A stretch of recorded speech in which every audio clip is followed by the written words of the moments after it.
Assalamualaikum warahmatullahi wabarakatuh. Hari ini bangsa Indonesia memperingati Hari Pendidikan Nasional 2 Mei 2024. Hardiknas tentu bukan sekedar seremonial kita untuk memperingati tonggak pendidikan Indonesia, tapi kita mesti memberi makna terdalam tentang pendidikan nasional hari ini dan ke depan sebagai momentum kita untuk berefleksi secara fundamental atau secara radikal, artinya ke hal yang paling dasar. Kita tahu bahwa pendidikan Indonesia telah mengalami kemajuan yang cukup pesat. Dan pada saat ini, pemerintah lewat Kementerian Pendidikan dan Kebudayaan serta Ristek telah mencanangkan juga peta jalan pendidikan nasional. Bahkan dalam konteks umum maupun pendidikan, Indonesia sedang mencanangkan Indonesia Emas tahun 2045. Tapi pada saat yang sama sejatinya kita mengalami perkembangan situasional di mana pendidikan kita menghadapi masalah dan tantangan yang tidak ringan. Pertama, pendidikan kita, pendidikan nasional masih belum bisa mencerminkan nilai-nilai dasar yang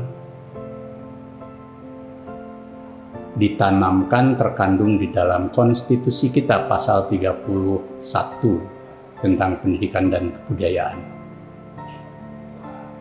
di mana di sana disebutkan tentang pendidikan nasional yang terkait dengan penanaman iman dan takwa, akhlak mulia, kemudian juga mengembangkan ilmu pengetahuan dan penguasaan teknologi,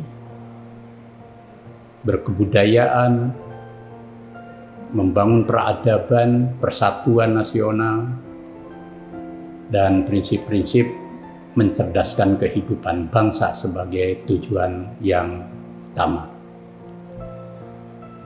Maka dalam konteks ini, kita ingin bagaimana rancang bangun peta jalan dan kebijakan pendidikan nasional, apapun fokusnya, tetap harus berpijak pada nilai-nilai konstitusional dalam pasal 31 maupun pembukaan UUD 45, sekaligus juga nilai-nilai yang hidup di Negara Kesatuan Republik Indonesia, yakni Pancasila sebagai dasar negara yang mengandung nilai dasar yang pokok mengenai 5 hal: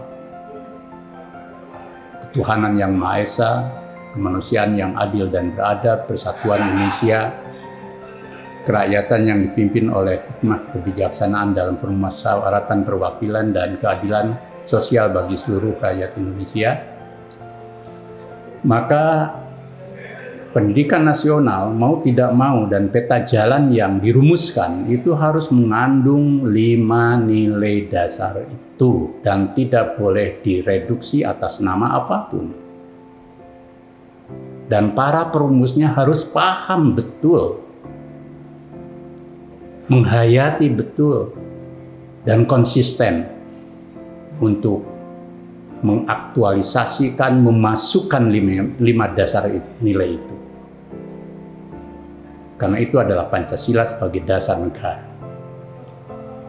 Yang kedua, nilai agama, baik dalam pasal 29 maupun dalam sejarah yang melekat dengan identitas kebangsaan kita, maka pendidikan nasional kita harus juga berpondasikan pada nilai-nilai agama yang hidup di Indonesia, dan para perumus peta jalan maupun kebijakan-kebijakan nasional tentang pendidikan harus adaptif terhadap nilai agama. Dan jangan sebaliknya ada pikiran-pikiran yang menjauhkan agama dari nilai pendidikan. Bangsa Indonesia dan Negara Kesatuan Republik Indonesia bukan negara dan bangsa yang sekular dan menganut sistem dan paham sekularisme. Biarpun Indonesia bukan negara agama, tapi agama hidup di dalam konstitusi dan denyut nadi kehidupan bangsa. Yang ketiga, nilai kultural, yakni kebudayaan luhur bangsa yang hidup di setiap golongan suku bangsa yang membentuk kebudayaan nasional. Pendidikan nasional betapapun menyerap modernisasi dan mengambil serapan-serapan sistem pendidikan modern dari luar yang sudah maju, tetap harus berpijak di bumi kebudayaan Indonesia yang membentuk kepribadian Indonesia, sehingga sistem dan anak didik Indonesia tidak lepas dari tiga nilai dasar itu: Pancasila, agama, dan kebudayaan luhur bangsa. Disinilah tantangan bagi para pengambil kebijakan, perumus kebijakan pendidikan nasional. Yang kedua, tantangan yang bersifat situasional atau kontekstual, di mana kita menyadari bahwa Human Development Index kita masih kalah dibanding negara-negara ASEAN. Daya saing bangsa kita juga masih di bawah negara-negara ASEAN yang lain. Bahkan temuan terakhir bahwa tingkat IQ atau kecerdasan rakyat Indonesia masih dalam posisi ke-113 dengan indeks 78,59. Artinya bahwa pendidikan nasional kita sejatinya juga belum bisa setara dengan pendidikan di negara lain. Maka kewajiban utama para perumus kebijakan adalah bagaimana kita meningkatkan kualitas pendidikan nasional ke tingkat yang unggul berkemajuan. Dan ini memerlukan kesungguhan, bukan hanya berhenti pada birokratisasi pendidikan atau mengambil isu-isu pendidikan yang bagus tetapi parsial. Pendidikan adalah proses jangka panjang dan strategi kebijakannya juga harus kontinu. Jangan mengalami patah-patah atau diskontinuitas dari satu fase ke fase berikutnya, dari periode ke periode.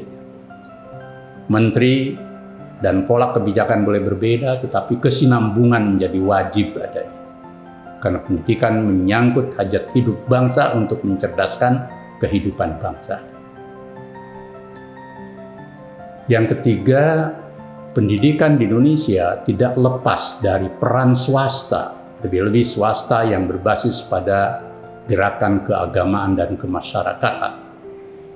Bahkan organisasi keagamaan kemasyarakatan seperti Muhammadiyah, Nahdlatul Ulama, Taman Siswa, ormas-ormas keagamaan lain punya sejarah panjang baik dalam pendidikan nasional maupun dalam perjuangan kemerdekaan.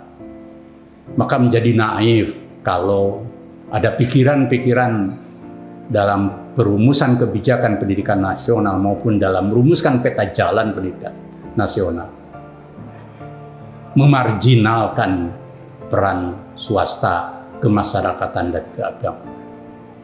Justru kebijakannya harus integratif dengan tentu proporsional di tempatnya masing-masing.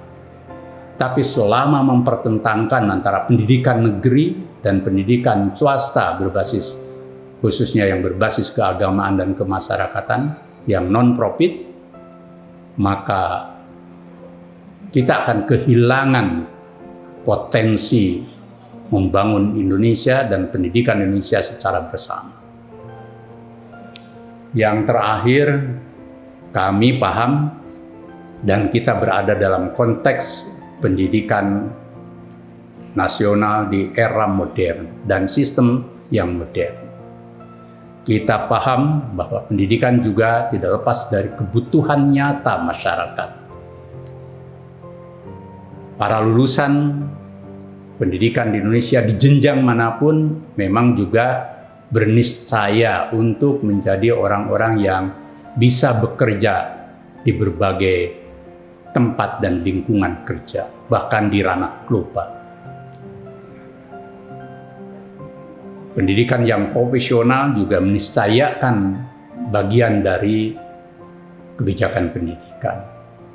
Tetapi jangan sekali-kali fokus atau kepentingan prioritas seperti ini mengubah prinsip dasar pendidikan nasional. Jangan bawa pendidikan nasional Indonesia menjadi pabrik dan melakukan proses pabrikasi yang melahirkan robot yang boleh jadi secara kognisi dan profesi memiliki kelebihan dan keunggulan, lebih-lebih dalam konteks Indonesia di era revolusi iptek dan IT.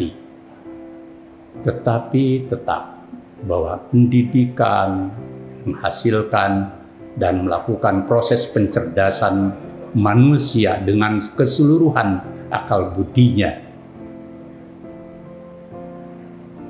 Menurut Mr. Supomo, membangun Indonesia itu harus jiwa dan raga. Indonesia harus berjiwa, bernyawa.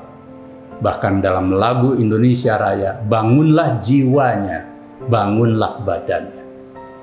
Maka menjadi misleading, menjadi disorientasi, bahkan menjadi distorsi jika pendidikan Indonesia berubah menjadi pabrik yang menghasilkan robot.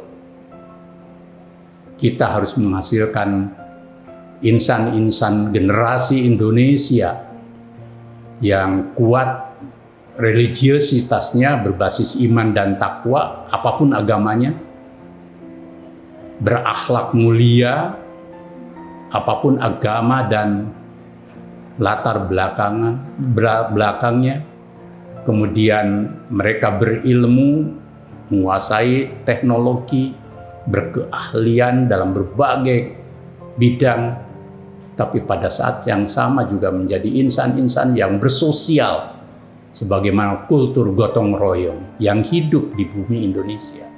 Sehingga bukan insan-insan yang robotik, yang angkuh karena ilmunya, yang egois terhadap lingkungannya, bahkan nanti bisa menghasilkan orang-orang cerdas yang merusak bumi dan seluruh isi alam Indonesia karena tidak punya kekuatan ruhaniah dalam basis iman, takwa, dan kesadaran ruhaniah yang tinggi.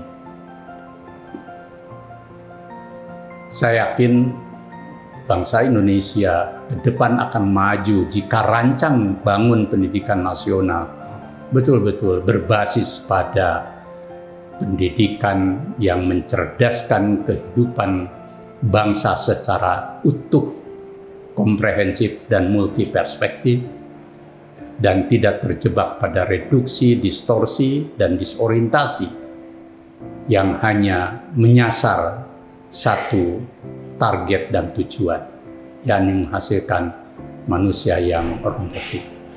Kita harus menghasilkan manusia Indonesia dan Indonesia yang utuh, bermartabat, dan berperadaban utama. Terima kasih. Assalamualaikum warahmatullahi wabarakatuh.